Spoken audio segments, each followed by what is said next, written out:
हम जब किसी भी ब्रांच को काटते हैं इसके लिए आप सभी से मैं माफ़ी चाहूँगा। जानबूझ करके लेट नहीं किया है। वहाँ से बटोत में भी हमारे दो लगभग 9:30 बजे हम वहाँ से फ्री हुए, खाना वाना खाकर। इस सीज़न इस बार आप लोगों का अच्छा हुआ ही है हिमाचल वालों से, और ऐसा भी तो आज हम अगर प्रूनिंग सी करके हैं वो आज जो है सारे ख़त्म हो जाने चाहिए। आप फुली ट्रेंड होकर के यहाँ से निकलेंगे ऐसा मैं मानता हूँ। अभी अब जैसे मैं इधर निकल गया हूँ, अब वहाँ पर प्रूनिंग कर रहा है लड़का, तो हर साल लगे जाना है उसको, जो है उसको जजमेंट के तरीके से। हमारे दिमाग में क्वेश्चन बहुत सारे होते हैं और हम सोचते हैं कि इसको मैं कहाँ का जो बागवान है उसको जो है सनलाइट का बागवान कहा जाता है। Apple farmer is a farmer of sunlight. की क्वालिटी और क्वांटिटी दोनों चीज़ें जो है वो सनलाइट से बनती है, क्योंकि पौधे का जो भोजन है वो सनलाइट से ही बनता है। लेकिन दुर्भाग्य की बात यह है कि हमारा जो किसान बाग मिट्टी में कई सारी चीज़ें ऐड करने, फसल ज़्यादा लाने के लिए वो काम नहीं करेगा। ज़्यादा ये हो सकता है उस वजह से हो, ऐसा भी हो सकता है। लेकिन बहुत सारे बगीचों में हम जब देखते हैं, हमारे यहाँ पर भी नहीं करते, इस वजह से धूप कम आती है तब करता है। वो सफाई का ही है, वो कर रहे हैं कि सनलाइट ही अंदर नहीं जा रही है, फंगस को पनपने के लिए 100% हो जाती है। अब ये जो है इसमें सप्लीमेंट्री ब्रांचेस बहुत है जो कि इफ़ेक्ट करता है, जो कि बात आपके हम उसके साथ इत्तेफाक करते हैं कि वो असली फ्रूट पर ये असर डालता नहीं जाता। ये तो हम मान भी गए बिल्कुल, लेकिन ऐसी सिचुएशन में दवाइयाँ जो है 6 गुना बढ़ गई। वो बड़ा कोई लेगी उस पे और एक उदाहरण दे पुराने वो दवाई चोरी वोरी सन कटाई करेंगे। वो इस वक्त है हमारे पास। पीछे लाना है लगभग 1 इंच तक मैं कट मार सकता हूँ, तो मैं अभी हम जो है आगे बढ़ेंगे। आप देख सकते हैं जो ब्रांच में नीचे गिरा रहा हूँ ना काट के,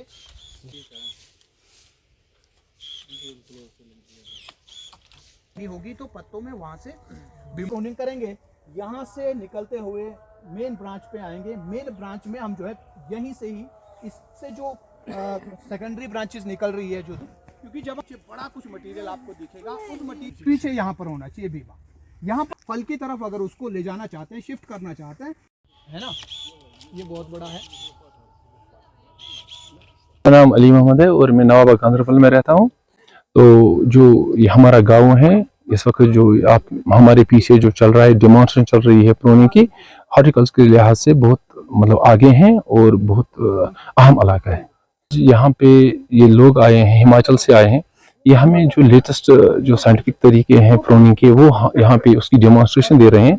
जो हमारे इस गांव के लोग हैं जो इसके साथ वाबस्ता है, ऑलमोस्ट 100% लोग जो पॉपुलेशन है हमारे गांव की इसके साथ वाबस्ता है, वो यहाँ पे आए हैं। वो इसमें दिलचस्पी दिखा रहे हैं कि जो ये तरीका ये बता रहे हैं, ये हमारे मतलब जो इस वक्त चल रहा है पिछले 1-2 साल से, जिसका हम यहाँ पे मतलब बाहर से सुन रहे हैं, टीवी पे सुन रहे हैं या रेडियो से सुन रहे हैं, जो एक्सपर्ट्स आ रहे थे, तो आज यहाँ पे हमारे बागात में आ गए हैं, हमारे बीच ये इसका डेमोन्स्ट्रेशन दे रहे हैं और समझा रहे हैं। तो हमने देखा है पिछले 1-2 साल से हमने जब किया है, रिमोटली हमने जब सुना है, तो उससे थोड़ा प्रोडक्टिविटी ज़्यादा बढ़ गई है और जो हमारे प्लांट्स है वो डिसीज फ्री रहे हैं और एप्पल की क्वालिटी भी बढ़ी है। इस साल माशाल्लाह अल्लाह का शुक्र है कि बहुत अच्छी रेट रही है। तो इसकी भी एक वजह है कि यहाँ पे जो ये हमने इसको अच्छे से लिया है, सीरियसली लिया है। सर ये हम सेटिस्फाई है जो ये तरीका बता रहे हैं, ये साइंटिफिकली प्रूवन तरीका है कि पौधे के लिए ज़्यादा मिनरल, ज़्यादा खाद या ज़्यादा वाटर की ज़्यादा ज़रूरत नहीं है। पौधे के लिए सबसे ज़्यादा जो ज़रूरत है वो सनशाइन की ज़रूरत है, जो इसका हवा का चलना वो ज़रूरत है। हम ज़्यादा इसमें ब्रांचेस नहीं बढ़ाने चाह रहे, क्योंकि 2 किस्म की ब्रांचेस होती हैं। एक है जो वेजिटेटिव ग्रोथ जिसकी हो रही है, दूसरा होता है रिप्रोडक्टिव जिसमें फ्रूट लगे हैं। तो वो कह रहे हैं कि कौन सी काटनी है, कौन सी रखनी है, और प्लांट को स्पेस देनी है, प्लांट को सनशाइन पहुंचनी चाहिए। क्योंकि आपको पता है सनशाइन से एक तो फोटोसिंथेसिस होती है, उसमें कार्बोहाइड्रेट का बनना होता है, दूसरा कि उससे जो बहुत सारी ऐसी बीमारियां हैं, फंगस है, वो चला जाता है। तो ये अच्छा तरीका है कि पौधे को हम हमेशा सनशाइन सूखने के लिए नहीं रखेंगे, तो सालों साल रखना है खेत में। तो इसके लिए अच्छा है कि हम उसको बेस्ट प्रूनिंग करें। एक तो क्वालिटी भी बढ़ेगी, प्रोडक्टिविटी भी बढ़ेगी, प्लांट का जो हेल्थ है वो भी अच्छा रहेगा, और जो बीमारियां हैं उनसे भी हमको अच्छे से निजात मिलेगा। मैं गुलाम मोहम्मद लोन यहाँ बटविना में रहता हूँ। बेसिकली हमारा जो एसएम एग्रो कोऑपरेटिव लिमिटेड है, ये इस इलाके की एक वाहिद मंजूर शुदा ऐसी जो एग्रो बेस्ड के हवाले से लोगों के लिए काम करती है। तो हमने सोचा कि हमारा मकसद जो है वो ये है कि हम इस बाग वाले को, इस ऑर्चिडिस्ट को हम टेक्नोलॉजी से कनेक्ट करें। तो अब तक जो प्रूनिंग हो रही थी, प्रूनिंग के हवाले से बहुत से कंफ्यूजन हुआ करते थे। हमने सोचा कि हम हिमाचल से इन एक्सपर्ट्स को बुलाएंगे, तो लिहाजा आज हमने उनको यहाँ बुलाया, उन्होंने डेमोन्स्ट्रेशन दे दी, हमें बहुत से कंफ्यूजन दूर हो गए। पहले हमारा फोकस ये था कि हम न्यूट्रिशन ज्यादा दे दें पेड़ में ताकि ज्यादा फल आए या क्वालिटी फल आए, लेकिन आज हमारा बड़ा कंफ्यूजन जो यह था वो हमें दूर हो गया कि मेन जो न्यूट्रिशन है पेड़ का, दरख्त का, इस सेब के दरख्त का है, वो सनलाइट है। जो सनलाइट पर हम फोकस नहीं करते थे, ये कंफ्यूजन हमारे जो बाकी जो लोग आए, ऑर्चिडिस्ट आए, उनका भी कंफ्यूजन दूर हो गया है। हमारी जो कोऑपरेटिव सोसाइटी यहाँ चल रही है उसका जो हम हर हवाले से खाद कैसे हो, किस तरह किस वक्त लगानी है, दवाई कैसे देनी है, या अपने माल को कैसे मार्केट करना है, इन सारे चीज़ों पर हमारे ये this is set of our objectives.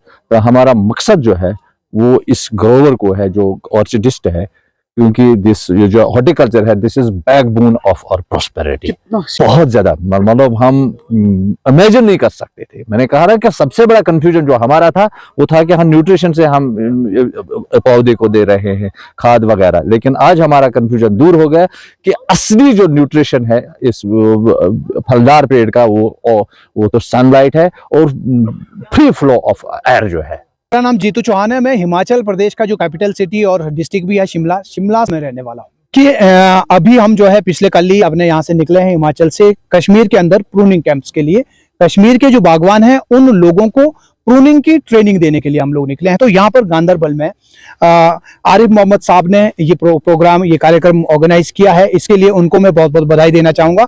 ऐसे जो है हर एक फार्मर को आगे निकलना पड़ेगा अपनी कम्युनिटी की बेहतरी के लिए। कम्युनिटी के अंदर में नॉलेज आए, उसको बागवानी की जानकारी मिले, जो कमी अभी है उस कमी को पूरा करके हम क्वालिटी और क्वांटिटी की तरफ अगर आगे जाएं और अपनी इनकम को जो है वो बागवान बढ़ा पाए, इसके लिए हम लोग जो है ये प्रूनिंग कैंप के लिए कश्मीर आए। आप कश्मीर में अगर हम देखते हैं तो यहाँ पर ओपन सेंटर सिस्टम है, हमारे यहाँ पर सेंट्रल लीडर सिस्टम और कई जगह पर multi leader system training system जो है हमारे यहाँ पर हिमाचल में होता है। तो ये ओपन सेंटर सिस्टम हमारे यहाँ पर जो है स्टोन फ्रूट्स में कहीं कहीं मैंने देखा है, राजगढ़ साइड देखा है, सोलन की तरफ देखा है, लेकिन सेब में हमारे यहाँ ये वाला सिस्टम नहीं होता है। हमारे यहाँ पर खास करके नहीं होता, हमारे यहाँ सेंट्रल लीडर सिस्टम होता है। तो एक चीज जरूर है कि बीमा जो है वो पौधों के ऊपर हमको कम दिख रहा है और डेंसिटी प्लांट कैनोपी के अंदर ज्यादा है, जिससे कि सनलाइट पौधे के अंदर में कम जाती है। हालांकि जिस बगीचे में हम खड़े हैं यहाँ एक ये जो है हमको ऐसा लग रहा है कि मीडियम डेंसिटी ऑर्चर्ड है, काफी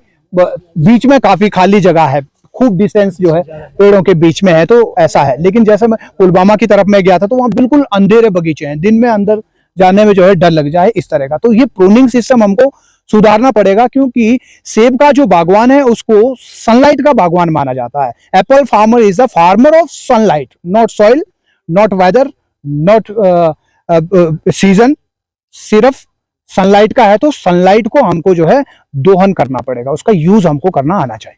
कश्मीर का जो सेब मैंने टेस्ट किया है उसके अंदर मिठास जो है ज्यादा होती है।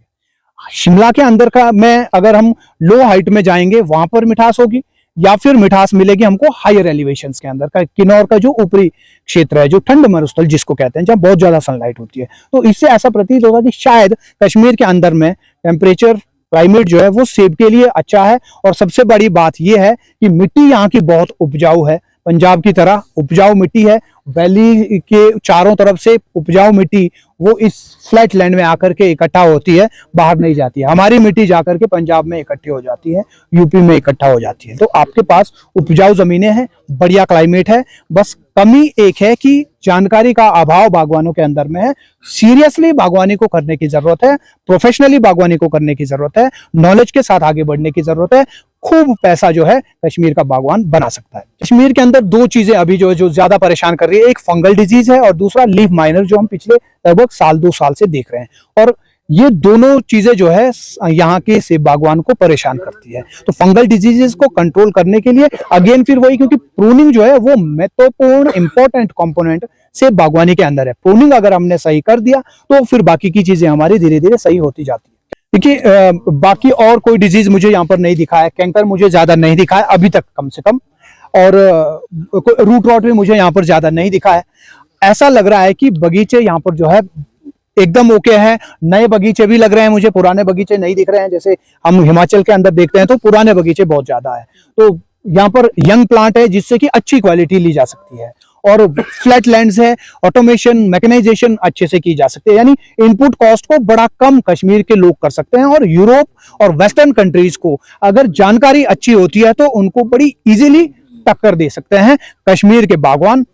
हिमाचल वालों की टफ टॉपोग्राफी है, बहुत मुश्किल वहां पर सेब उगाना होता है क्योंकि टफ टेरेन्स हैं, तो वहां मुश्किल है, लेकिन कश्मीर वालों के लिए बहुत आसान है। बस कमी है तो जानकारी की, जागरूकता की।